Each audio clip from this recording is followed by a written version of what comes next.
नमस्कार। कार्यक्रम कृषि दर्शन में आप सभी दर्शकों का हार्दिक स्वागत, अभिनंदन। मैं हूं डॉक्टर जगजीवन शर्मा। दर्शकों, हमारे किसान भाई बहन जो परंपरागत सब्जी उत्पादन है उसके साथ साथ यदि उन्नत किस्म की विदेशी सब्जियों का उत्पादन भी शुरू कर दें तो ना केवल जो फसलों में डाइवर्सिफिकेशन विविधीकरण की बात होती है वो वाला कंसेप्ट पूरा होगा, अपितु बहुत महत्वपूर्ण है कि विदेशी उन्नत किस्म की जो सब्जियां हमारे उत्पादन में शामिल होगी तो उत्पादन में बढ़ोतरी भी होगी, लागत कम होगी और आय के स्रोत ज़्यादा बढ़ेंगे और उसके साथ साथ पौष्टिकता का भी कंसेप्ट पूरा होगा। आज का हमारा विषय भी यही है, यानी आज इस कार्यक्रम के माध्यम से आपसे जानकारी साझा करने वाले हैं विदेशी सब्जियों की उन्नत खेती।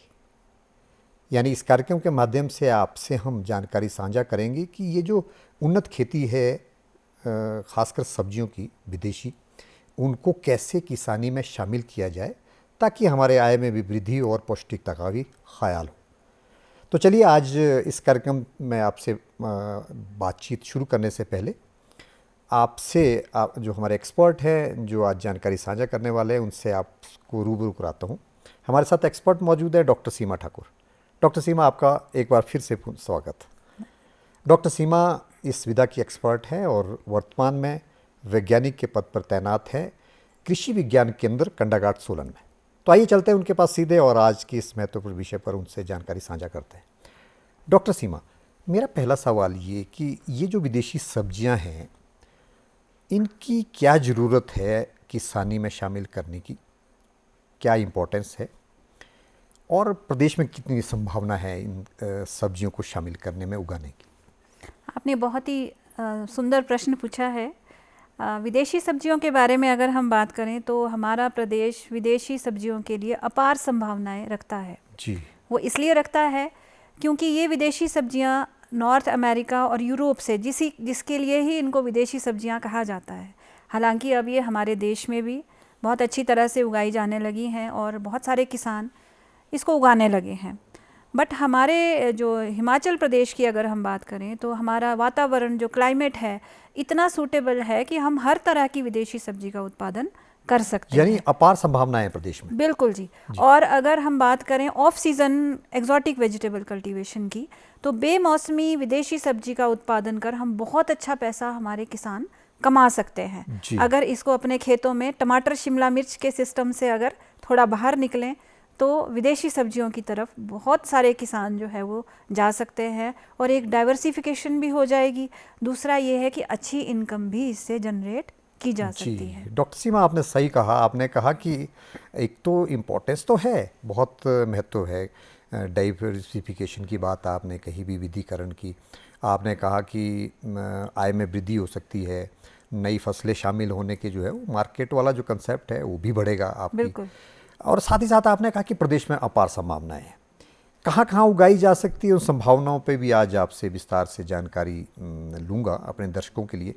लेकिन उससे पहले ज़रा ये तो बताएं कि और क्या कोई न्यूट्रिशन वैल्यू उसमें है या इम्पोर्टेंस में, और क्या क्या इम्पोर्टेंस है? देखिए, अगर विदेशी सब्जियों की बात करें आजकल के जनरेशन के टाइम में ये बहुत ज़्यादा इम्पोर्टेंट है कि हम बहुत सारी समस्याओं से जूझ रहे हैं।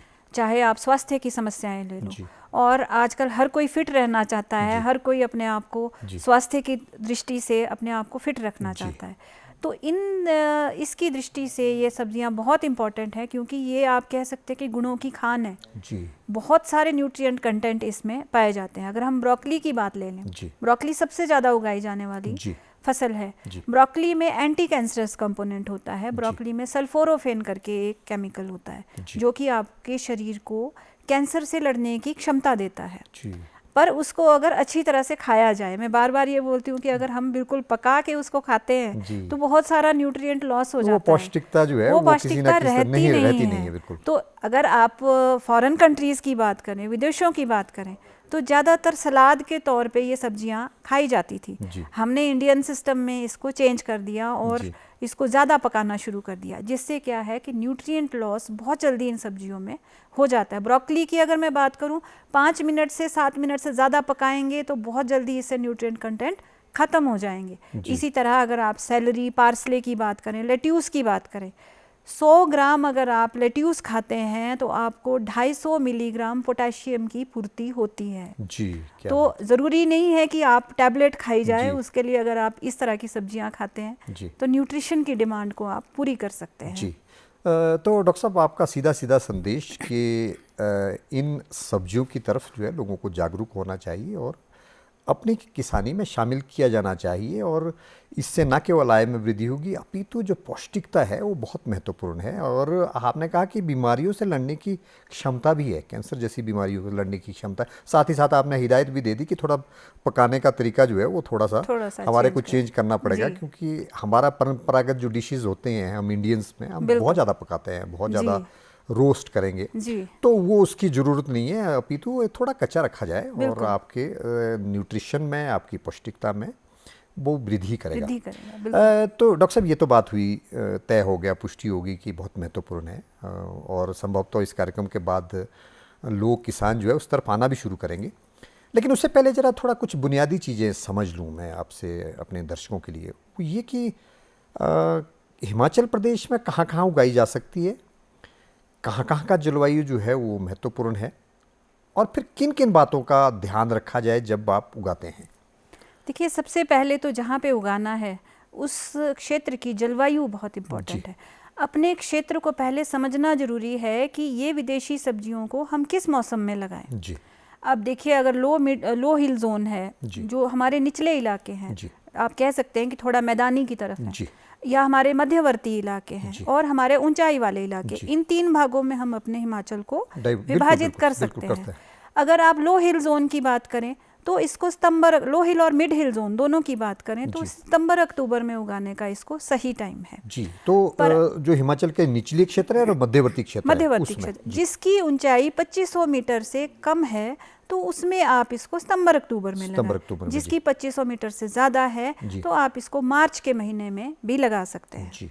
जी बिल्कुल। तो ये तो आपने बताया डॉक्टर साहब कि पूरे प्रदेश में, चाहे वो ऊंचाई वाला क्षेत्र है, मध्यवर्ती है, चाहे मैदानी क्षेत्रों के साथ मिलता जुलता क्षेत्र है, बिल्कुल, तीनों में अपार संभावना है, बशर्ते कि आपको किस मौसम में लगानी ये ध्यान देखना पड़ेगा अपने जलवायु के साथ। और दूसरी बात मैं बताना चाहूँगी कि जब भी किसान भाई इसको उगाने की सोचे, सबसे पहले ये देखें कि पानी की खपत जरूरी है। इसके लिए पानी की उपलब्धता आपके खेतों में ज़रूर होनी चाहिए। नमी चाहिए, पानी की ही ये सब्जियां बनी होती है। आप कह सकते हैं कि 90% इनमें पानी होता है। तो अगर पानी की उपलब्धता नहीं होगी तो कहीं ना कहीं इसकी ग्रोथ और डेवलपमेंट हैम्पर होगी। तीसरी बात ये मार्केटिंग। सबसे बड़ा फैक्टर जो मैं कहती हूँ कि जब भी किसान भाई अपने खेतों में सोचे कि हमने विदेशी सब्जी उत्पादन करना है, सबसे पहले ये सोचें कि हमने उसको मार्केट कहाँ करना है।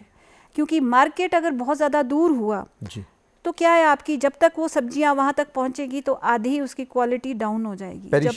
पेरिशेबल प्रोडक्ट है।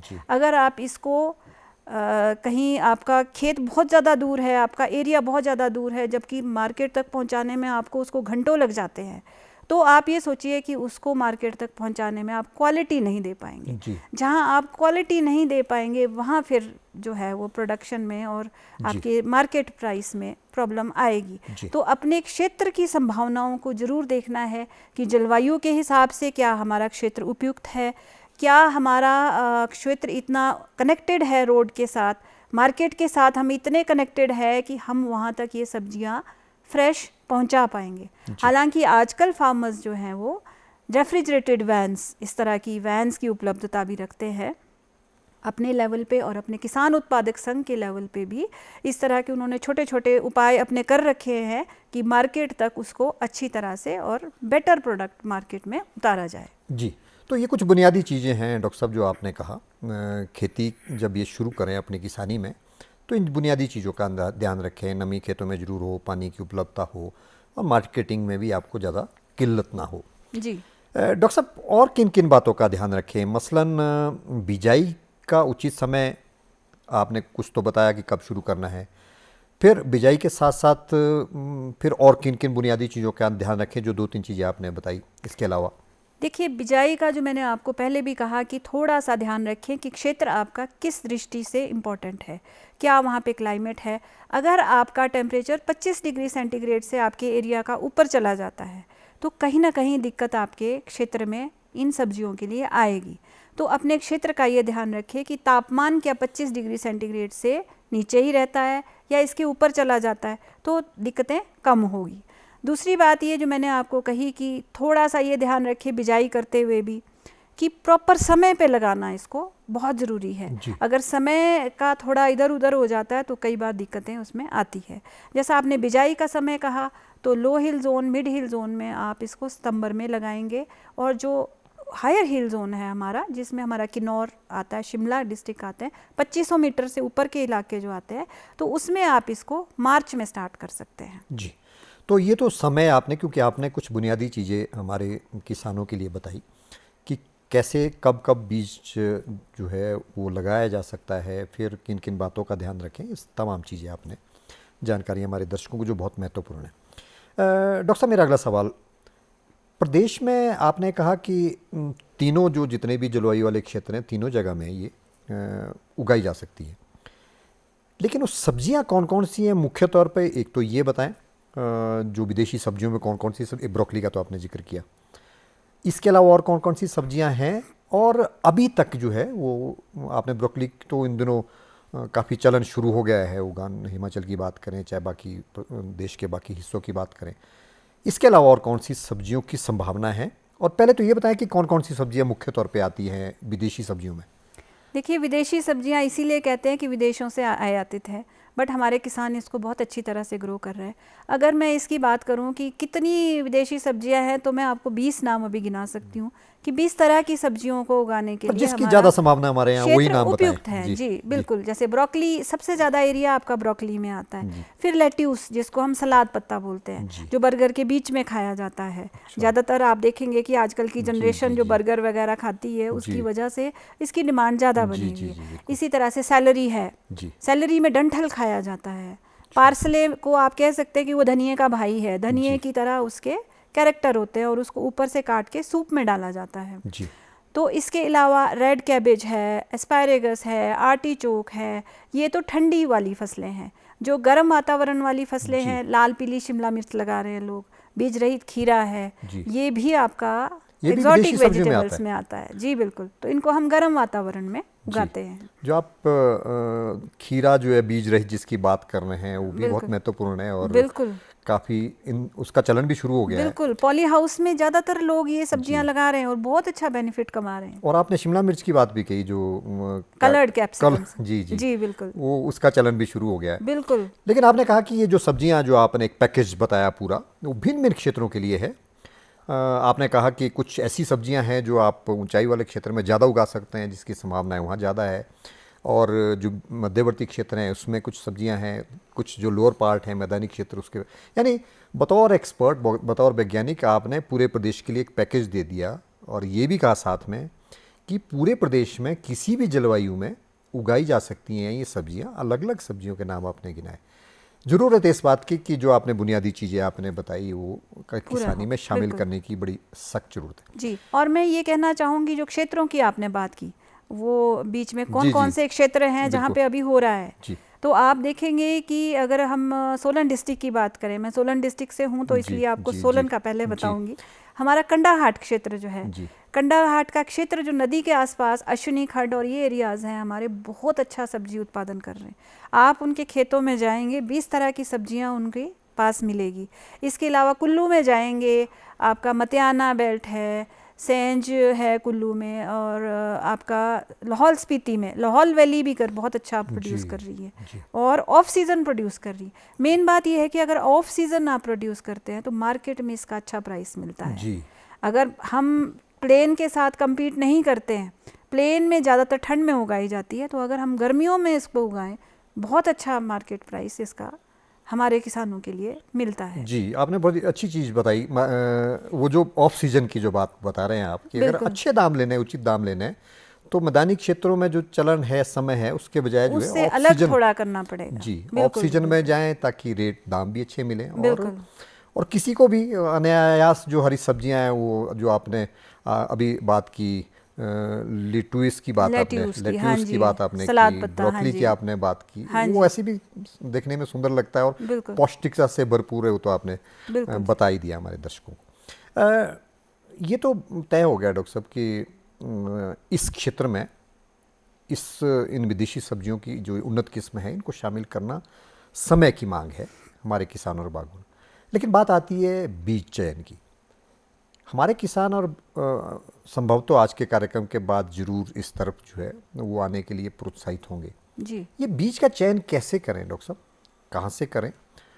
और अगर मान लीजिए उसमें कोई संभावना रहती है बीमारी की या इसकी, तो उसके लिए क्या निदान के स्वरूप क्या किया जा सकता है वो भी? जी बिल्कुल। बीज के लिए मैं बताना चाहूँगी कि एक तो सरकारी संस्थान से जो भी आपका स्रोत अच्छा होना चाहिए, जहाँ से भी आप बीज लें। अगर गुणवत्ता युक्त बीज लेना है और अच्छा बीज लेना है तो सरकारी संस्थान से भी कांटेक्ट किया जा सकता है। जैसे हमारी डॉक्टर यशवंत सिंह परमार यूनिवर्सिटी है, वो भी कुछ थोड़ा बहुत प्रोड्यूस करती है। इसके अलावा हमारा जो कटराई संस्थान है, ये IRI का रीजनल स्टेशन है कटराई में, उनका ज़्यादातर जोर रहता है क्योंकि इनका बीज भी जो है वो ठंडे वातावरण में उगता है। तो ठंडे वातावरण के जो इंस्टीट्यूट है हमारे, वही इसको बीज प्रोड्यूस कर पाएंगे। तो आप इसका नौनी से ले सकते हैं, आप इसका कटराई जो हमारा इंस्टीट्यूट है वहाँ से ले सकते हैं, प्राइवेट से भी ले सकते हैं। पर हमेशा जो है आपको चयन बीज का उस हिसाब से करना चाहिए कि स्रोत आपका सही अच्छा और हो, अच्छा होना चाहिए, सर्टिफाइड हो, सरकारी संस्था हो, मान्यता प्राप्त संस्था हो, वहाँ से लें। और बीज का चयन में जो है वो बड़ी अपने क्षेत्र के अनुसार करें, क्षेत्र के अनुसार, और बड़ा ध्यान रखना चाहिए कहाँ से लिया जाए वो भी आप। डॉक्टर साहब, अब बीज का चयन हो गया, मान लीजिए आपने जो बताया कहाँ से लिया जाए, कैसे लिया जाए, उसके बाद फिर बीजारोपण की बात आती है, या फिर जो नर्सरी की बात पहले कर लेते हैं कि वो नर्सरी के बारे में भी थोड़ा सा, कि कैसे नर्सरी का क्या किया जा सकता है, कैसे किया जा सकता है वो थोड़ा सा, और उसके बाद प्लांट में फिर स्पेसिंग का ध्यान कैसे रखा जाए? जी बिल्कुल बिल्कुल सही बात है, क्योंकि जो नर्सरी कह सकते हैं आपकी आधार है एक पौधे का।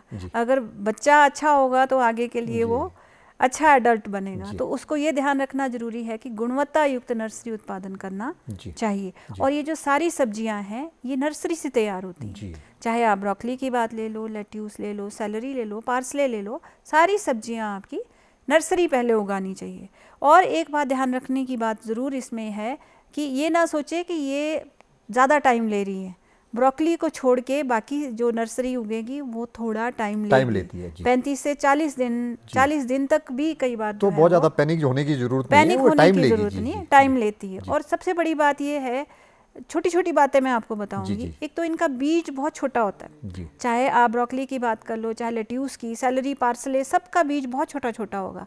अगर आप इसको नर्सरी उगाते हुए बहुत गहरा डाल देंगे तो आप देखेंगे कि काफ़ी दिनों तक ये उगेगा ही नहीं। बिल्कुल। तो इसलिए वैसे एक जनरल सा रूल हमारा होता है कि जितना बीज है उसकी 2.5 गुना गहराई उस बीज की होनी चाहिए, चाहे कोई भी बीज आप लगाते हैं।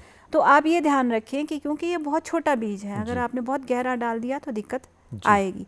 दूसरी बात ये है कि जब भी हम नर्सरी, बाकी मेरे ख्याल से किसान भाई हमारा बहुत अच्छी तरह से जानता है, जो दूसरी सब्जियां हैं, परंपरागत फसलें हैं, उसकी भी नर्सरी तैयार करते हैं। पर इसमें जो ध्यान रखने वाली बातें हैं, मैं सिर्फ उन्हीं के बारे में आपको बताऊंगी। ये बात है कि जब आपने लाइन में इसकी सोइंग कर दी तो इसको ऊपर से मिट्टी से नहीं ढकना है। अच्छा। मिट्टी से ढकेंगे आप तो क्रस्ट बन जाएगी। क्रस्ट बन जाएगी तो बीज को उगने में काफ़ी समय लगेगा।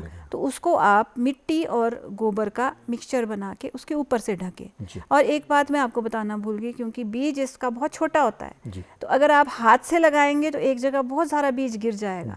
इसके लिए ऐसा करें कि आप रेत लेके जो बीज, जितना बीज आपके पास है उसमें मिक्स कर लें। जब आप उसको रेत के साथ मिक्स करेंगे और जब नर्सरी सोइंग करेंगे तो आपके बीज में डिस्टेंस खुद ही क्रिएट हो जाएगा। नहीं तो इतना छोटा बीज है कि वो एक जगह बहुत ज़्यादा गिर जाएगा। और मॉइस्चर का ध्यान रखना और बाकी चीज़ों का ध्यान रखना वो दूसरी फसलों की तरह ही होता है। थोड़ा सा ये ध्यान रखें कि बहुत ज़्यादा घनी बिजाई करेंगे तो कमर तोड़ की समस्या आने की संभावना रहती है। तो डिस्टेंस प्रॉपर मेंटेन करें, बहुत ज़्यादा इसको पानी ना दें। बहुत ज़्यादा पानी देंगे या नर्सरी बेड में कहीं गड्ढा पड़ जाएगा तो पानी सारा इकट्ठा होके वहाँ इकट्ठा हो जाएगा और आपकी जो कमर तोड़ है वो जी आनी तो शुरू हो बहुत जाएगी। ज़्यादा पानी देने की ज़रूरत नहीं, और आपने कहा कि डिस्टेंस जरूर जो है उसका डिस्टेंस ध्यान रखें। ज़रूर मेंटेन रखें। जी, हाँ जी। बिजाई के दौरान जो है कुछ बुनियादी चीज़ें, बुनियादी बातें, सावधानियां आपने बताई। जी डॉक्टर साहब, बात करते हैं उर्वरक की।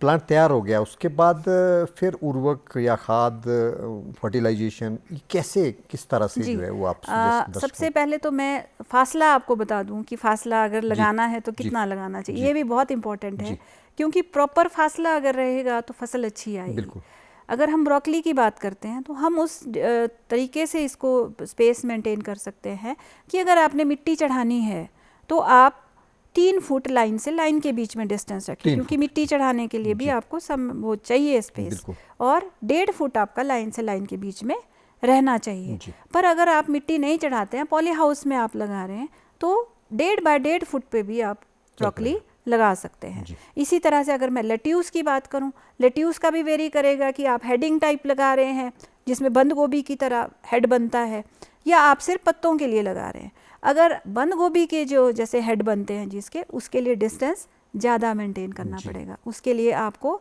45 बाय 30 सेंटीमीटर मतलब 1.5 बाय 1 फुट का डिस्टेंस आपको रखना पड़ेगा। जी अगर आप पत्तों वाली किस्म लगा रहे हैं तो आप 1 फुट लाइन से लाइन के बीच में और 20 सेंटीमीटर पौधे से पौधे के बीच में रख सकते हैं। जी इसी तरह से अगर आप सेलरी की बात करें तो सेलरी में भी 2 तरह से आप रख सकते हैं। एक तो सेल्फ ब्लांचिंग टाइप होता है जिसमें कि आपको उसको ढकने की ज़रूरत नहीं पड़ती है, उसमें आप 25 बाय 25 सेंटीमीटर पे सेलरी की पौध लगा सकते जी हैं।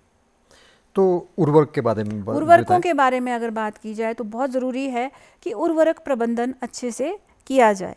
पर सबसे पहली बात इसमें जानने वाली ये है कि उर्वरक प्रबंधन जो करना है सॉइल टेस्ट के बेसिस पे ही करना चाहिए। जी और सॉइल टेस्टिंग के लिए आपको हमेशा 2 या 3 सालों के बाद अपने मिट्टी का टेस्ट ज़रूर जी कराना चाहिए। और छोटी छोटी बातें मैं आपको बताऊंगी कि उससे क्या प्रॉब्लम होगी अगर आप ज़्यादा डालेंगे तो।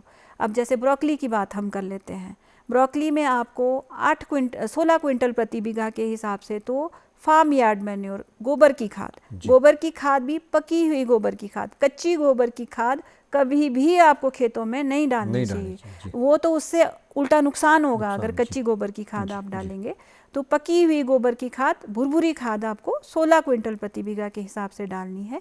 40 किलो आप नाइट्रोजन की खाद दे सकते हैं, और इसके अलावा 32 किलो आप सिंगल सुपर फॉस्फेट डाल सकते हैं। 7 किलो आप म्यूरेट ऑफ पोटाश। जी अब इन फसलों को यूज़ कैसे करना है, आपने बुआई करी, गोबर की खाद आपने पूरी डाल दी, जो आपका 40 किलो आपको नाइट्रोजन थी उसको 2 भागों में विभाजित कर लिया। एक भाग 20 किलो आपने डाल दिया बुआई के टाइम में, और सिंगल सुपर फॉस्फेट और म्यूरेट ऑफ पोटाश की पूरी मात्रा आपने खेत की बुआई करते समय ही डाल देनी है। जी जो नाइट्रोजन की आपकी एक मात्रा बच गई उसको 1 महीने के बाद आप उसको डाल सकते हैं। तो इस तरह से आपको ब्रोकली में खाद और उर्वरक का प्रबंधन करना चाहिए। पर इसमें एक बात मैं और आपको ब्रोकली के विषय में बताना चाहूँगी। बहुत सारे किसानों की समस्या रहती है कि जब वो ब्रोकली को काटते हैं तो अंदर से वो बिल्कुल हॉलो हो जाती है, खाली हो जाती है। बहुत सारे हमारे कंडाघाट में भी फार्मर्स हमारे साथ ये समस्या लेके आते हैं कि जी अंदर से पूरी ब्रोकली जो है वो खाली हो गई, हॉलो हार्ट जिसको हम बोलते हैं अपनी भाषा में।